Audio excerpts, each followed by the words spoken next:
This is Daily Blast Live. We're talking about what you're talking about. You all ready for this? This is a sham. No. Y'all, just stop. Get real. Welcome to DBL. I'm Sam in for Tori. Happy Friday, everybody. Hey. We made it through the week. Yeah. We did. We did. It's the weekend. Okay, we're going to begin with a very serious story. In fact, it's become political. So let's begin with the landmark prisoner swap with Russia, the largest since the Cold War, by the way. President Biden greeted the 3 American prisoners who were freed as they arrived back on U.S. soil. Former Marine Paul Whelan saluted him while everyone cheered. Biden gave him a long hug before he hugged his wife. Wall Street Journal reporter Evan Gershkovich was next off the plane, and he also got a big hug from Biden. Finally, a Russian-American journalist, Alsu Kurmashava, was also freed. She rushed to hug her daughters. The youngest turns 13 today. She had not seen or spoken to them for 9 months while imprisoned in Russia. Now, check out this touching moment when Biden took off his American flag pin and gave it to Paul Whelan. Here's what Biden said about the deal that involved 7 nations. Take a look. So for anyone who questions whether allies matter, they do. They matter. Today is a powerful example of why it's vital to have friends in this world. Friends you can trust, work with, and depend upon.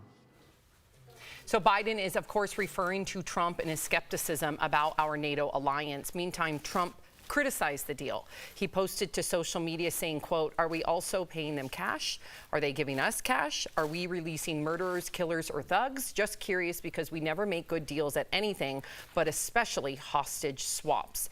Now, a quick fact check, there was no money exchanged in this deal. So what do you all make of these Americans coming home? What do you make of it becoming political, Jeff?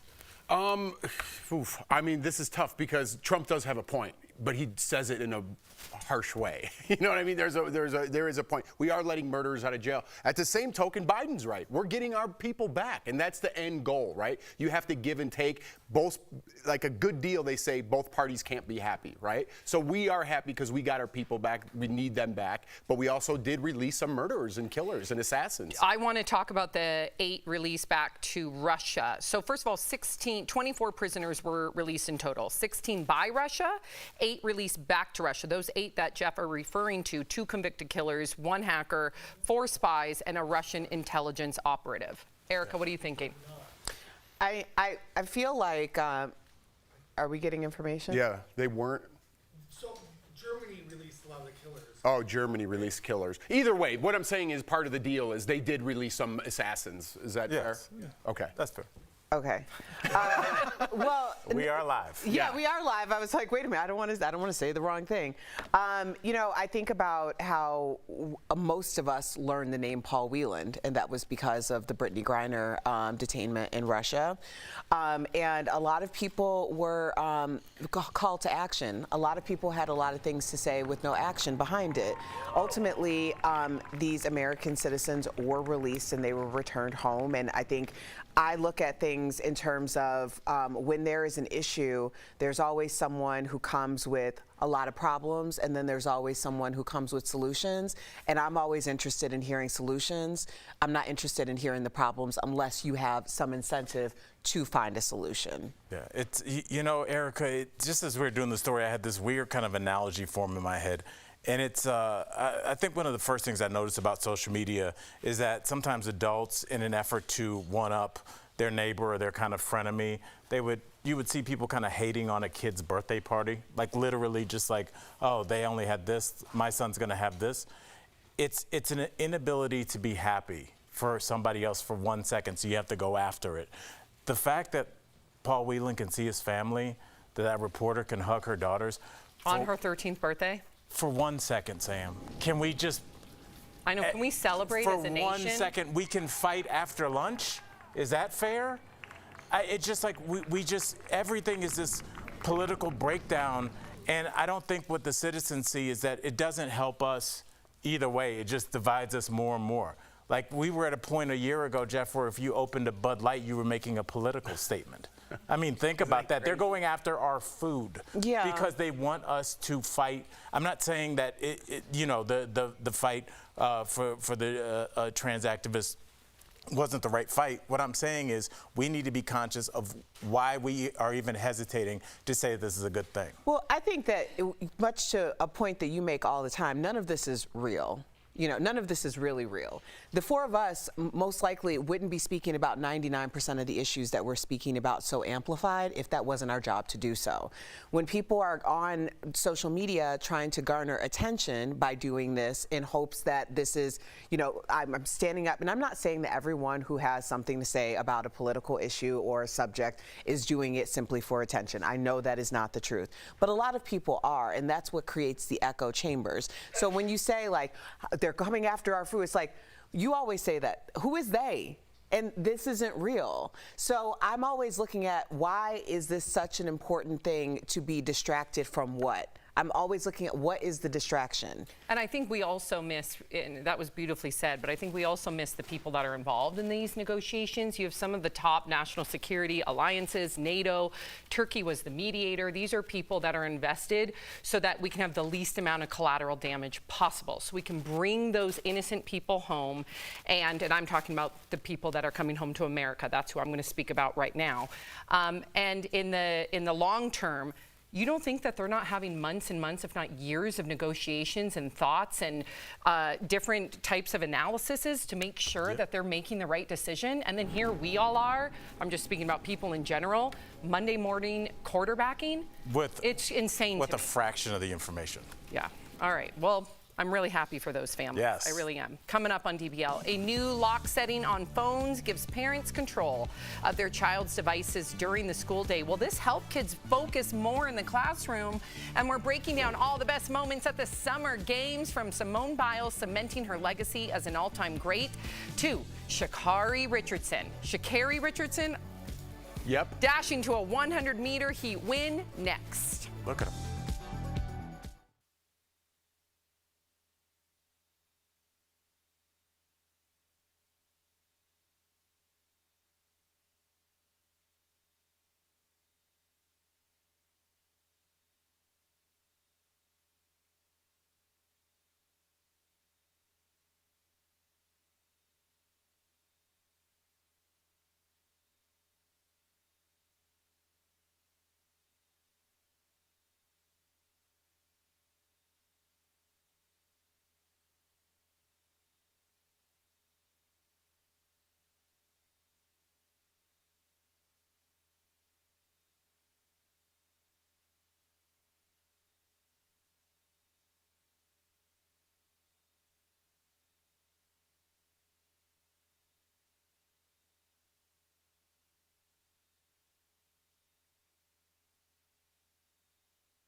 Welcome back to DBL. There is plenty to catch today at the Olympics. Swimmer Caleb Dressel will defend his 2020 gold medal in the 50-meter swim. I can't wait. Is that just down and back? That's just one because it's a long course pool. If it was a short course pool, it would be down and back. Okay. So just one way on this 50-meter pool.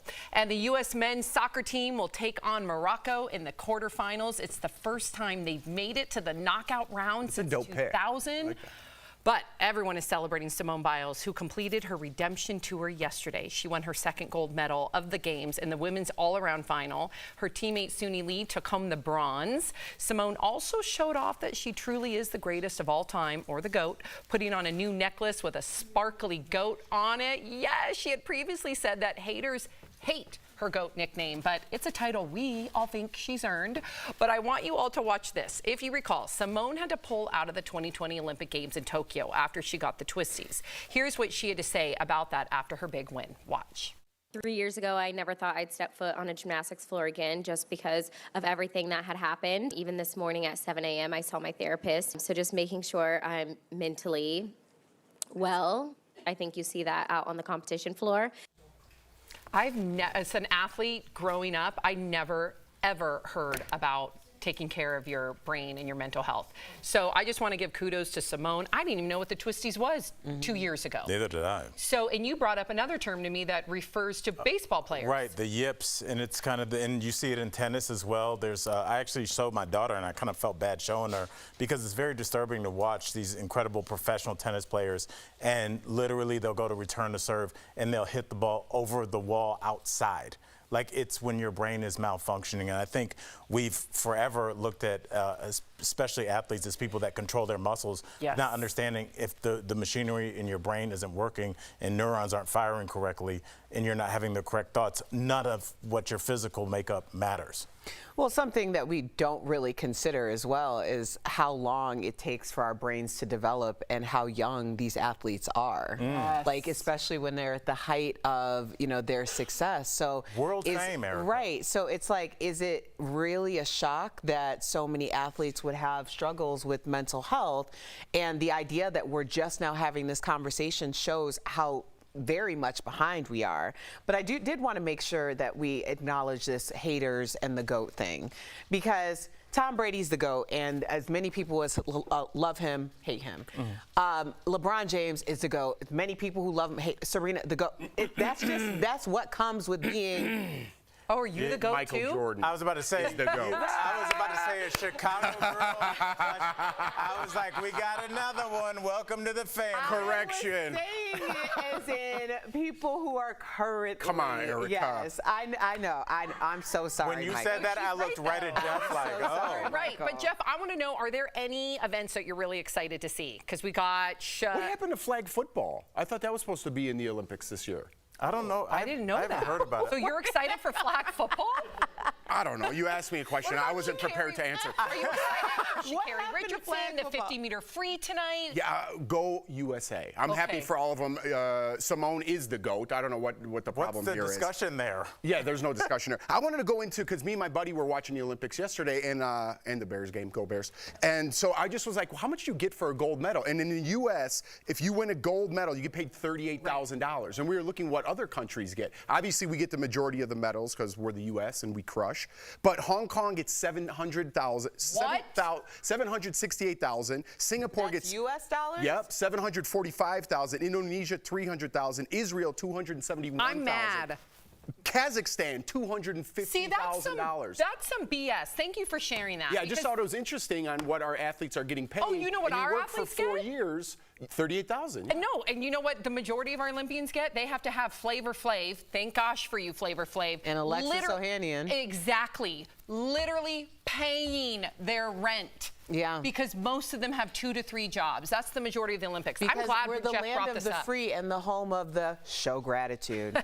Well, Australia, just so you said, Australia gets $13,000, so they're at the bottom. Okay, so at least we're not the bottom. We're close. I like the idea. Well, they are down under. I did say this, though. You were naming very small countries, and I do think the smaller the country, you do want to incentivize your athletes, the ones that you do have, because you're pulling from a smaller pool, to incentivize them to go out and do well. I'm upset about this. There's no excuse. These athletes, first of all, the whole world is tuning in. NBC's making a killing off of it, you know, just here locally in America. And the fact that these athletes represent our country, are pouring in their blood, sweat, tears, and years, and then if they make a medal, they get a measly $30,000. That's a lot of money, but at the same time, I think they deserve a lot more. Flag football, not in it, just told. I thought it was an Olympic event, like breakdancing. Remember those weird? Breakdancing's in it, but they pulled flag football. They pulled it, like the flag. All right, my excitement's over. Were you loved that game? I love that game. Yeah, you loved that game? My son plays flag football, so I wanted him to watch. I thought. I get it. Do they not do football in the Olympics? They don't, huh? Not really. No. It's not really a global sport. That's too bad. Okay. Last week on Real Housewives of Orange County, they play flag football, so you can let them watch that. I'm a Bravoholic. I'll let them both tune in. Yeah. Coming up on DVL, a new Android feature is helping parents control their kids' phone use at school. Will this help keep distractions out of the classroom?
Welcome back. We've talked a lot about cell phones in schools and if they should be banned, but check this out. Android is rolling out a new feature on their phones. It's a school time setting that gives parents the ability to lock their kids' phones while they're at school. Meantime, we're hearing from a superintendent at a high school in Georgia. They banned all cell phone use last year. Now, he's saying while he expected the ban would result in a battle, it actually turned out that the kids and parents were relieved. Plus, student engagement is up and drama, including behavioral referrals, are down by 40%.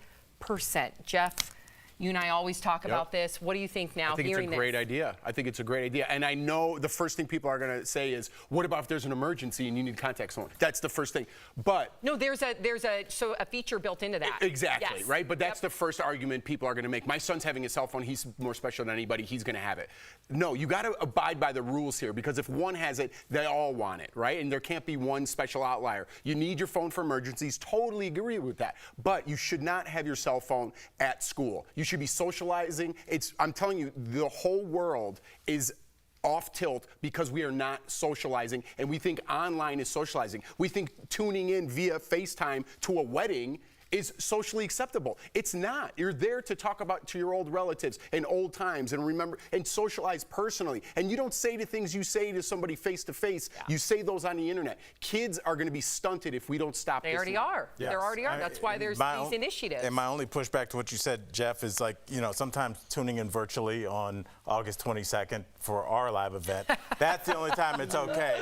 Because you can't It's make different it than a physically. wedding, right? Yeah. And it is a thing, and I can't imagine what a difference in the world it must be for somebody, a young person that's only known a cell phone in their life, to turn that off and start to figure out who they really are. Because your online persona, Erica, you could be a troll, you could be a hot girl, you could be this, but like, what are you when you're just at the store? Who are you? And to have those thoughts and to even train yourself to be introspective like that is probably a difficult task, but I think it's worth it. Yeah, I mean, you see it in real time. I mean, I know a lot of, you know, very creative influencers and creators and stuff, and like who they are like in real life versus who they are, you know, as a part of, because also it's a job for a lot of people. And then a lot of people are trying to emulate who they see on social media. So then it becomes like, what's real? And also, what is real is that you can go to moment.co/comebacktv and purchase your live virtual tickets to our show on August 22nd. It's going to be fun. I just want to really quickly follow up on what Jeff said, because the superintendent also started to look at, you know, like their breaks and their lunches, and they said that it used to be able to hear a pin drop.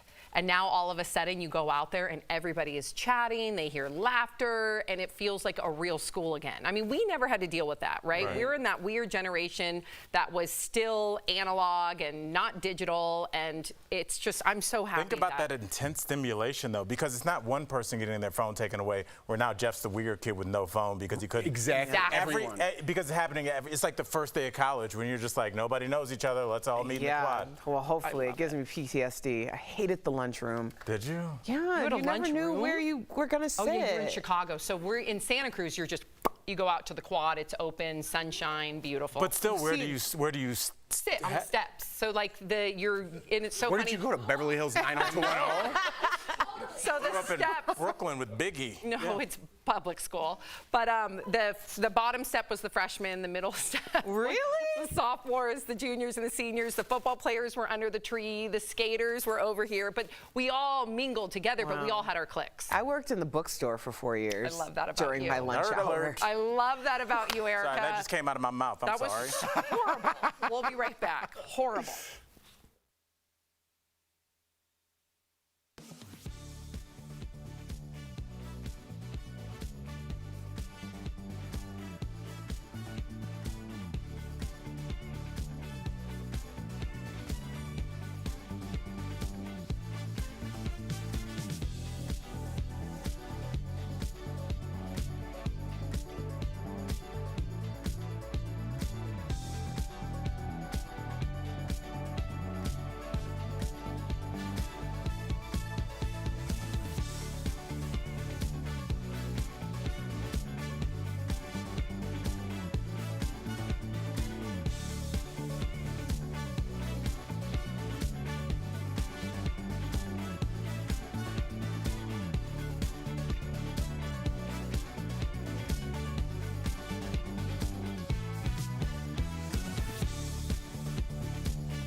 Welcome back. More and more Americans are struggling to pay for the cost of health care, and the stress isn't just affecting our mental health. A new study says that a growing number of older adults are even skipping doctor's visits and are not refilling prescriptions because of stress over money. Yeah. Yikes. This is, I mean, I understand it, and this is exactly what's wrong. I mean, to think that somebody can't afford their insulin or whatever it may be, or even we've talked about those stories about people taking Ubers to the hospital because they can't afford the ambulance. Right. Yeah.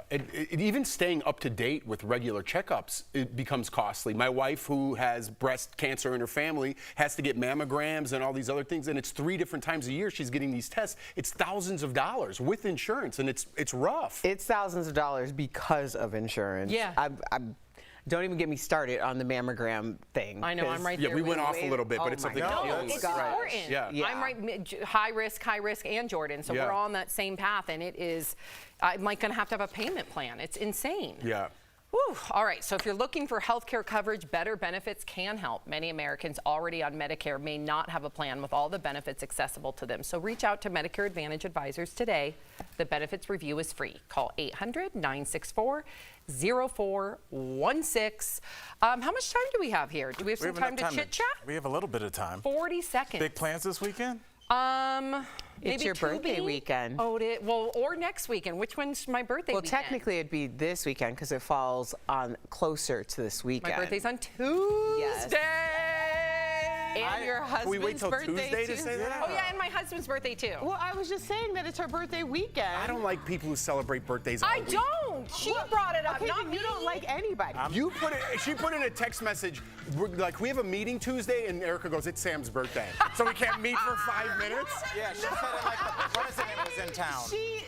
You want to leave Thank as you. soon as possible Thank you, on Erica. your birthday. Thank you, Erica. Don't hold her up Bye, for guys. 5 minutes.